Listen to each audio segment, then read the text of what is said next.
They say desperation is the mother of invention. For me, it was the mother of dreams. I was a poor student, barely surviving on scholarship money and part-time jobs that paid just enough to cover rent and cheap food. Every day felt like a countdown tuition. Deadlines, bills piling up, the constant fear of my bank balance dipping below zero. I carried that fear like a second backpack, heavier than the textbooks I could hardly afford. And then, one night, while scrolling through my phone in the dark dorm room, I stumbled upon a video. The title screamed, "From $1,000 to $100,000 trading Bitcoin." My tired eyes locked on the thumbnail of a smiling young man holding stacks of cash. For a moment, I forgot the hunger gnawing at my stomach. My heart raced. The thought burned inside me. If he can do it, why not me? That was the hook. One trade could change everything. I imagined myself walking into class the next day, no longer the broke kid with worn-out shoes, but someone who had cracked the secret code to wealth. My classmates would finally look at me with respect, maybe even envy. No more saying, "I can't afford it." No more skipping meals. Just one smart move, and my life could turn around forever. I didn't know charts. I didn't know candlesticks, leverage, or risk management. What I did know was hunger. I knew the weight of being poor. And that weight pushed me to believe in miracles, even when the warning signs were right in front of me. The forums I read were full of stories, students who had doubled their money overnight, workers who had quit their jobs after one big win, and ordinary people who became millionaires because they bought early. Each story pulled me deeper, whispering, "You're wasting time. Every minute you wait, someone else is getting rich." So I decided I would try. I would risk what little I had and maybe even borrow more because the chance to escape poverty was worth everything. That was my first step into the world of crypto, a world I thought was paved with gold, but one I would soon discover was filled with traps waiting for the greedy and the desperate. And before we move on, let me pause here. Many students today try their luck with crypto too. If you're curious, I use Bybit, Bingx, and MEXC. Links are below in the description, along with my Telegram group where I share safe strategies and updates. It was past midnight and the dorm was silent except for the hum of my old laptop. I wasn't studying, though I should have been. Instead, I was deep inside YouTube, clicking from one video to another. That night, a thumbnail caught my eye, a man in a hoodie, standing in front of a Lamborghini with the bold letters, "How I Made Millions with Bitcoin." I clicked. The video wasn't polished, but the story grabbed me. He spoke about starting with nothing, just a few $100s, and turning it into a fortune. He said Bitcoin was the future, that those who acted now would be part of a revolution. His words lit something inside me. I kept watching. More videos, more stories.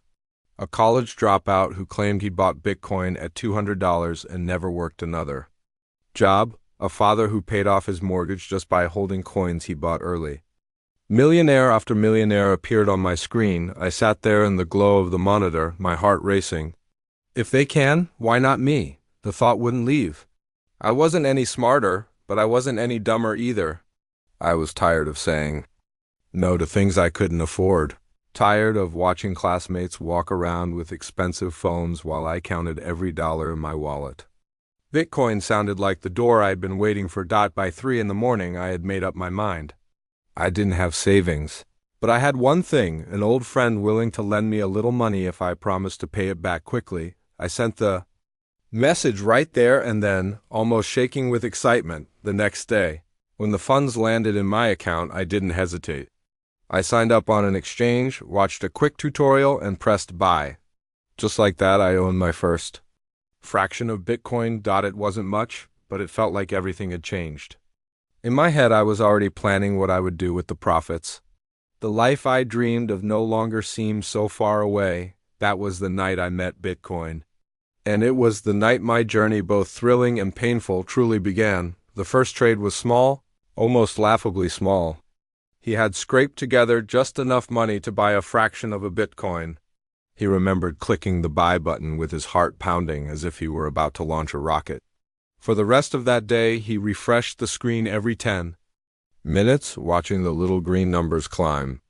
By nightfall, he had made a profit of $20. $20 wasn't much, but to him it felt like gold. It wasn't about the money. It was about the feeling. For the first time in his life, he felt like he had discovered a secret path out of poverty. He walked to class the next morning with a new energy, as if he had unlocked something the world had tried to hide from him, he told a couple of friends. About it, at first they laughed. You're really playing with that internet coin? But when he showed them the proof, the green percentage, their laughter faded into wide eyes. Bro, you're actually making money, one said. Another clapped them on the back, half joking, half envious. You're gonna be rich before graduation. That was all it took to light a fire in him. The small win, the sudden admiration, the glimpse of respect he had never felt before. He wasn't just a poor student anymore, he was the guy who trades Bitcoin. The ego boost was sharper than any caffeine. He stayed up late at night, reading price charts without really understanding them. Every rise felt like validation of his genius. Every dip he shrugged off as temporary. He believed he had a gift. He began to dream of paying off his debts, of buying things his family could never afford, of proving everyone wrong who had looked down on him. But beneath the rush, the warning signs were already there. He started placing trades just to feel the thrill, not because he had a plan. He chased the green candles with the same hunger a gambler feels when the dice roll in their favor.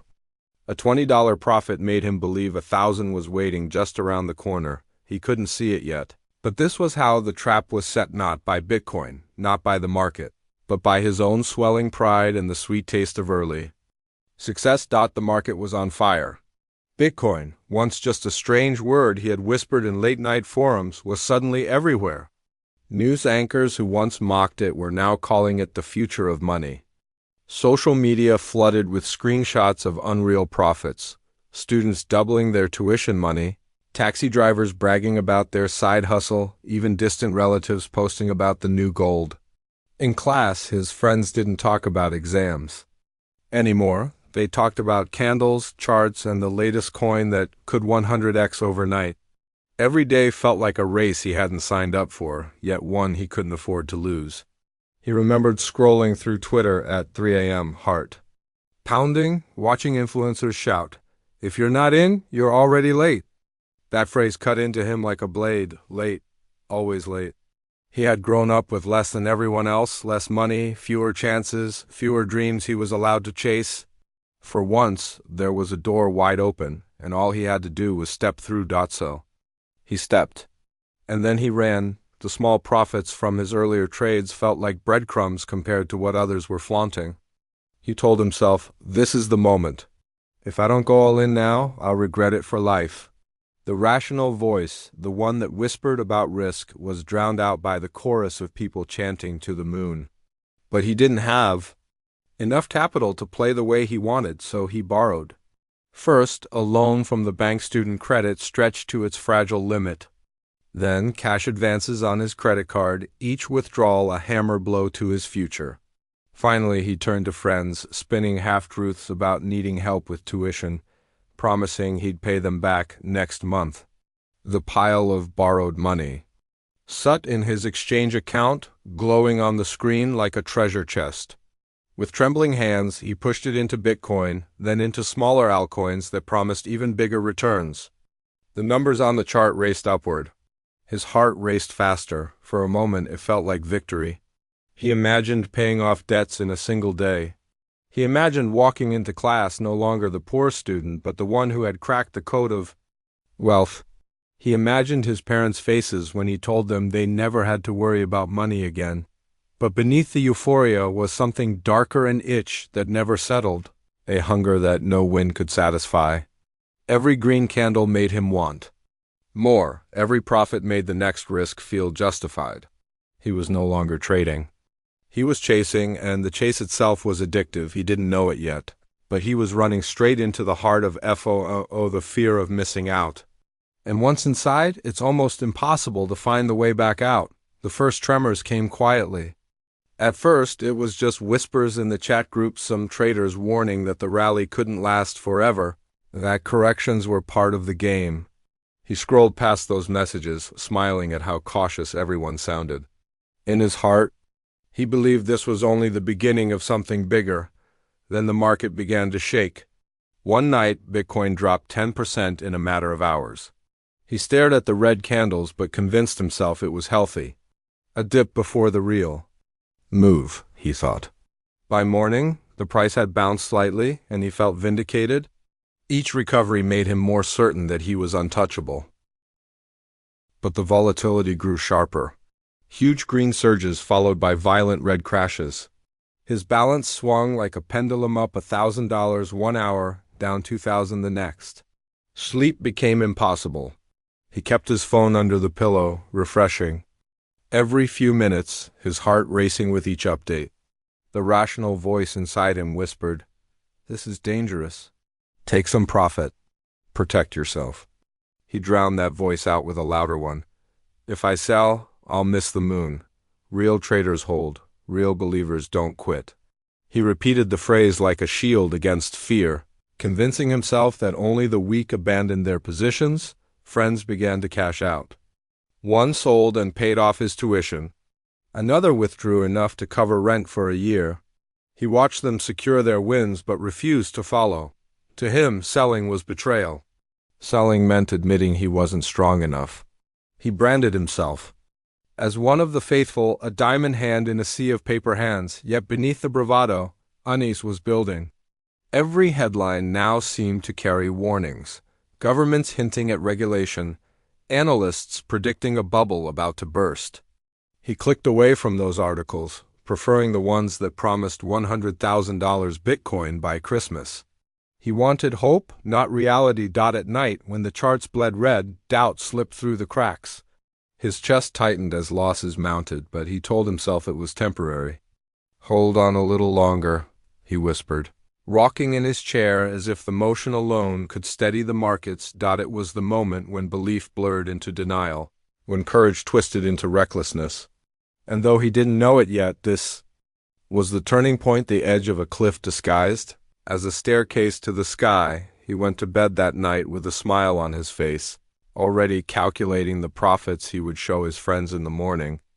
Bitcoin had been climbing for weeks, and every YouTuber, every Twitter account, every forum post screamed the same thing: "We're going to the moon."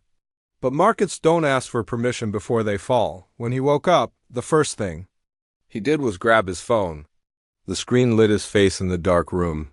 For a moment, he thought it was a mistake. Bright red numbers filled the app. Bitcoin was not up. It was down more than 20% overnight. His $10,000 had turned into $7,800. While he slept, his heart hammered in his chest. His hands shook as he scrolled. Every coin in his portfolio bled red. Ethereum, Ripple, Litecoin, everything was collapsing. He told himself, "Just hold, it's only a dip, it always bounces."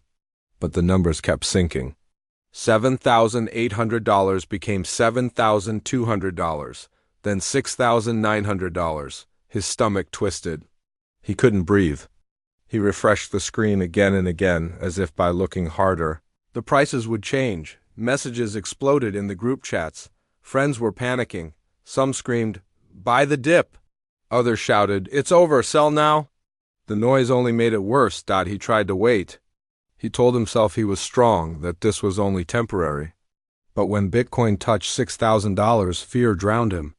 Every dollar he had saved, every loan he had taken, every ounce of hope vanishing before his eyes. Tears filled his eyes as he clicked sell. His fingers hesitated for half a second, but his fear pressed the button for him. The app confirmed the trade. Position closed. He had sold at the bottom drop, and then, as if mocking him, the price bounced. Within an hour, Bitcoin climbed back to $6,800. He watched in silence, numb, unable to move. His face burned with shame. He had lost more than half of everything in one night, and it was his own decision that sealed the loss. He dropped the phone onto the bed and buried his face in his hands. The tears came hot and heavy now.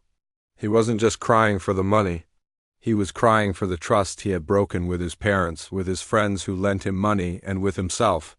The weight of regret crushed him, the dream of freedom. had turned into chains of debt. The promise of wealth had become a prison of guilt. He lay there for hours, staring at the ceiling, unable to eat, unable to think. His chest hurt, his breath shallow. That night, he understood what true despair felt like, and it was only the beginning. Narrator CTA gentle tone. Crypto trading is risky. If you trade, do it responsibly. I personally trade on Bybit, Bingx, and MEXC. You'll find the links below this video, along with my Telegram group if you want safer strategies and community support. Don't make the same mistake he did. Learn before you leap. When the charts finally stopped bleeding, all that was left was silence. His trading app showed a balance so small it almost mocked him. The borrowed money was gone. The savings he had tucked away for tuition gone. Every dollar he had risked, chasing the dream of fast riches, had vanished into a screen of red numbers. Then came the messages. Friends who had trusted him with small loans now wanted their money back. "Just give me something," one text said. Another was harsher. "I told you it was gambling." The shame was heavier than the debt itself. He could not reply. He stared at the phone until the battery died. At home, his parents discovered the truth. His mother held the credit card statement in her hands, her voice trembling. "Is this really what you've done?" His father said nothing for a long time, then turned away, disappointed more than angry. That silence cut deeper than any words. Friends, who had once cheered him on, now avoided him. The same classmates who laughed at his crypto genius days whispered behind his back. He felt branded with failure, carrying a mark everyone could see. Nights became unbearable. Sleep would not come, no matter how tired he felt. His mind replayed every decision: the first win, the rush of leverage, the stubborn refusal to sell, the final panic. Each memory was a blade twisting deeper. He stared at the ceiling for hours, guilt pressing down like a weight on his chest. Depression followed quickly. Meals lost their taste. The world seemed dull, drained of color. Even simple tasks like opening a book or attending class felt impossible.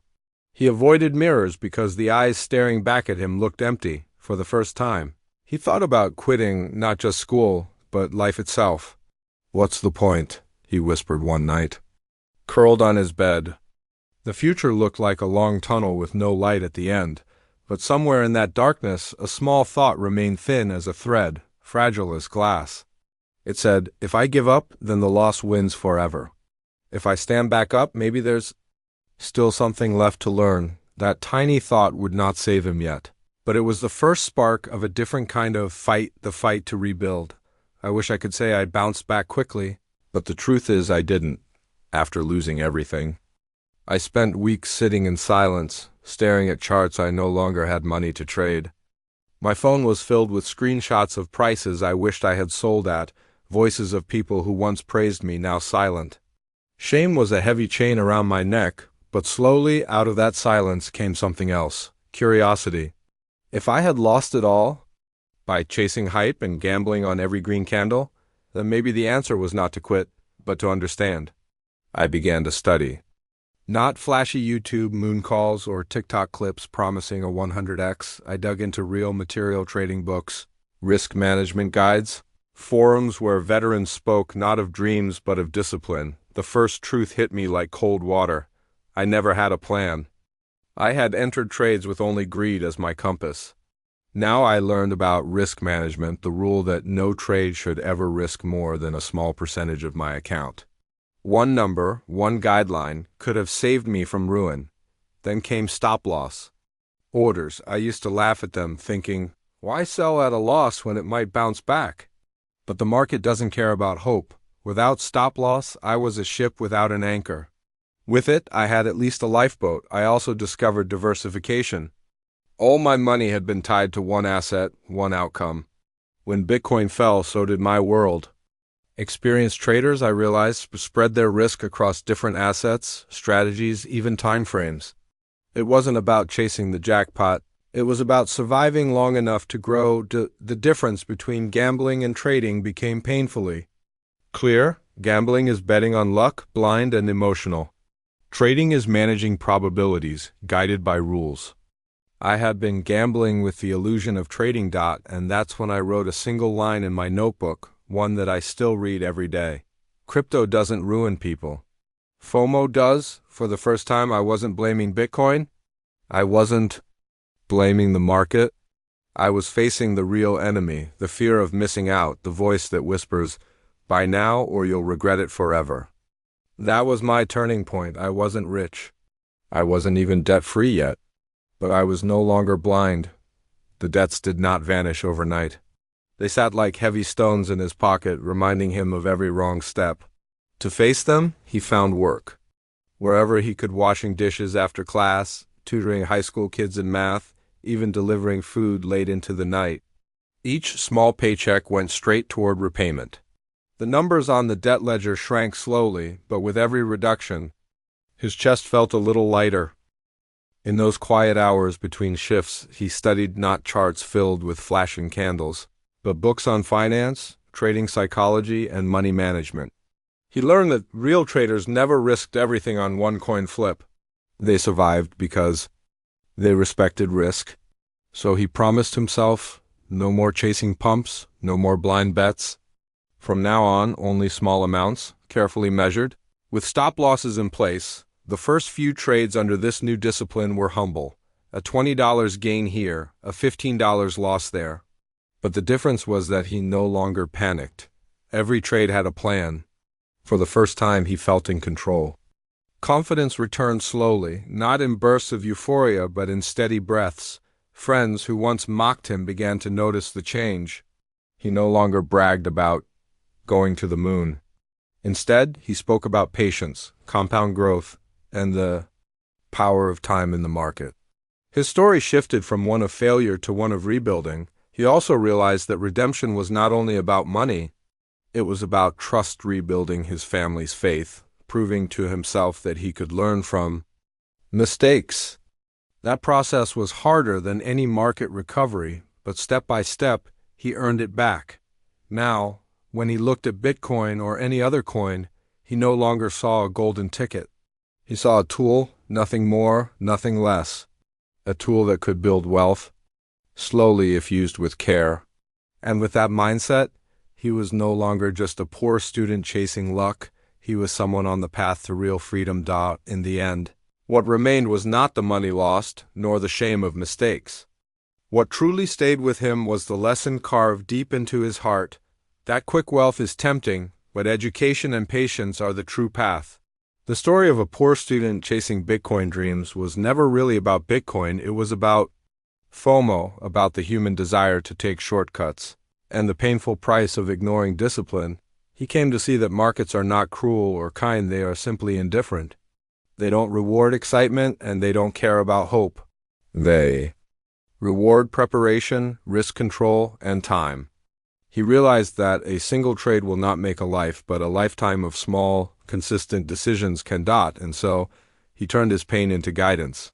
The same way he once chased the voices of strangers online, now he speaks so others don't fall into the same trap. His story is a warning. No one escapes the consequences of greed and impatience.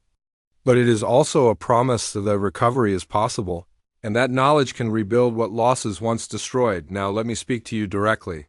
If you've ever felt that tug of FOMO, watching prices soar while your hands trembled, afraid of missing out, you know this pain.